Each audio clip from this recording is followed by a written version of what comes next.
আসসালামু আলাইকুম বন্ধুরা। তো আমাদের এইদিকে ধান কাটা মারা সব শেষ, আমাদের বাসায় কাজ শুরু। আমরা দেখেন ধান সিদ্ধ করেছি, অনেকগুলো ধান সিদ্ধ করেছি, কিন্তু রোদ পাই নাই, কারণ বৃষ্টি আজকে সকালে বৃষ্টি ছাড়ার পরে একটু রোদ উঠছিল, কিন্তু তখন আমাদের ধান সিদ্ধ করা শেষ হয়েছিল না, যার কারণে আমরা ধানটা রোদে দিতে পেরেছিলাম না। আমরা ধানটা রোদে দিলাম একটু আগে, কিন্তু আমাদের ধানটা ভালো শুকালো না। এই যে দেখেন, আমরা সবাই মিলেমিশে কাজ করতেছি।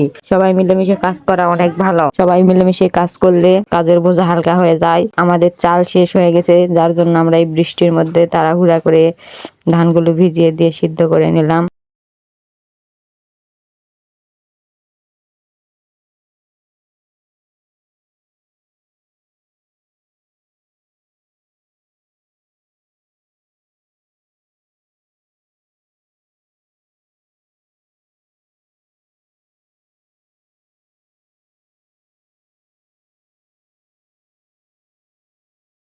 এই যে দেখেন, আমার বাচ্চাটাও কাজ করতেছে। এটা আমার ছেলে অনেক সুন্দরভাবে কাজ করতেছে।